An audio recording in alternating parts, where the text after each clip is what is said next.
Alors moi, ce que j'ai envie de vous demander, c'est que dans une de nos émissions, certains invités ont dit que les femmes publiques peinaient à se marier parce que c'est des femmes de mauvaises, qui n'ont pas de valeur, c'est des femmes qui font tout et n'importe quoi dans la vie. Et moi, ce que j'ai envie de savoir, c'est que est-ce que vous aviez des préjugés avant de rencontrer vos différentes épouses et est-ce qu'elles ont pu casser ces préjugés-là? Bon, les préjugés, évidemment, les gens, ils ont peur, hein? Ils ont peur parce qu'on se dit qu'une femme publique est une femme qui est exposée. Il y a beaucoup de gens qui sont fans, hein? Mais qui, au-delà d'être fans, finissent par devenir peut-être des dragueurs, des gens qui harcèlent et tout ça. Et elles ont des propositions, ça, on le sait. J'ai dit, j'ai envie de vous soulever, de vous mettre en haut comme ça. C'est jusqu'au ciel. J'ai envie de le mettre en haut comme ça. C'est la discussion plus importante.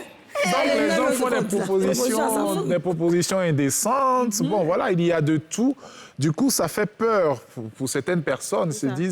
Il y a des gens qui se disent, mais est-ce que je pourrais tenir avec une femme pareille? C'est vrai. Donc, ça fait qu'il y a beaucoup qui craignent d'épouser des femmes qui sont très exposées, qui sont très publiques et qui sont vues de tout le monde, par tout le monde, qui peuvent échanger, rencontrer n'importe qui, à n'importe quelle heure, à n'importe quel moment aussi.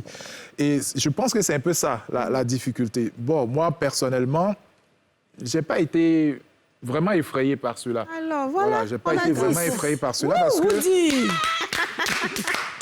parce qu'à la base, c'est vrai que étant artiste déjà, je sais que quand on est dans le milieu de l'art, on est aussi exposé à beaucoup de situations d'agression, de jalousie, d'animosité. Et voilà, donc du coup, on se dit, bon, mais si on a quelqu'un d'autre qui est peut-être plus exposé que nous, on pourra comprendre sa situation.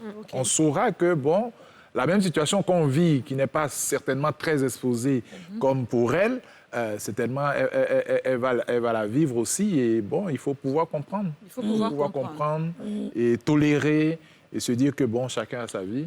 Elle a choisi la communication, elle a choisi d'être exposée. Ben, moi, je l'accompagne dedans.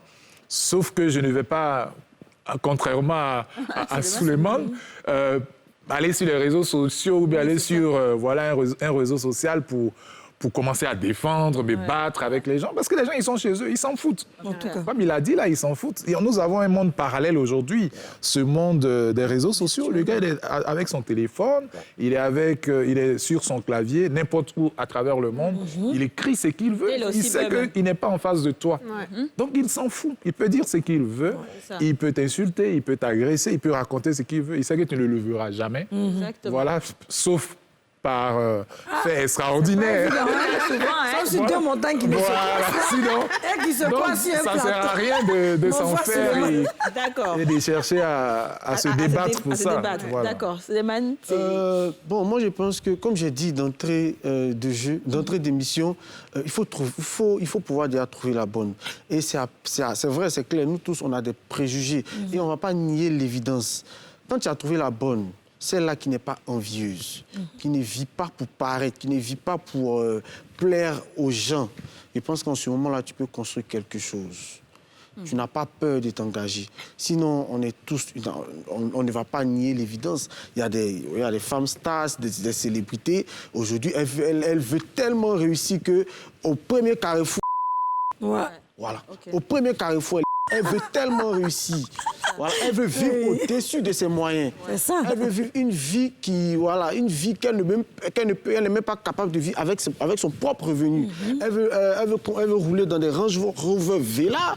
Mais en ce moment-là, quand tu croises une femme comme ça, je ne pense pas que toi-même, le milliardaire que tu sois, tu puisses l'entretenir. C'est pas possible. À un moment donné, que tu sois milliardaire, mais tu ne cherches pas ton argent pour le gaspiller, pour le dilapider. C'est pour le fructifier. Voilà, donc quand tu tombes sur une... Il dit qu'il était timide, mon cher. Quand tu tombes sur une dame comme ça, c'est clair qu'au bout de 3 mois, tranquillement, tu te cherches. Mais quand tu tombes sur une dame qui se respecte, qui, même si tu n'as rien, n'est pas prête, qui n'est pas envieuse, qui sait qu'avec mon revenu, normalement, je peux rouler dans une voiture de peut-être de 8 millions, 10 millions. Donc, je ne vais pas aller demander à mon mari d'aller m'offrir une voiture de 60 millions, 50 millions. Donc, en ce moment-là, si je me contente de ce qu'il me donne, D'accord. Je pense que quand tu tombes sur une dame comme ça, une célébrité comme ça, tu es tranquille. mérites de l'épouser. Voilà, ça mérite Alors, de- ce que j'ai envie de dire, justement, parlant d'argent, il paraît que pour être avec une femme publique, il faut avoir beaucoup d'argent. Est-ce que c'est votre cas? Oh, pas forcément, mais bon, il faut dire qu'un homme, quand même, doit pouvoir s'occuper plus ou moins de sa famille, hein, de sa femme, de ses enfants et tout. Mais après, tout le reste, c'est l'amour. Hein. C'est-à-dire, si vous vous entendez, vous comprenez bien et que vous pouvez partager certains soucis ensemble, parce que ce n'est pas tout le temps qu'on peut avoir suffisamment de moyens pour subvenir à Mais il n'y des a pas besoins. quand même un petit plus que tu t'es dit que je dois me surpasser quand même, parce que je suis quand même avec Edith Pro, quand même. Il faut que je lui donne un certain train de vie. Il n'y a pas une certaine pression derrière. Bon, faut pas se mettre la pression, je pense, dans la vie. Faut pas se mettre la pression, parce que pour être ensemble, déjà, vous vous entendez sur un certain nombre de choses. Ok, oui. Voilà, parce que la personne vers qui tu pars ou qui vient vers toi, vous vous dites, bon, on décide de vivre ensemble, mais cette vie que nous allons mener ensemble, voici un certain nombre de choses, certainement que nous pouvons partager, que nous pouvons... C'est toi qui l'as dragué ou c'est elle qui t'a dragué?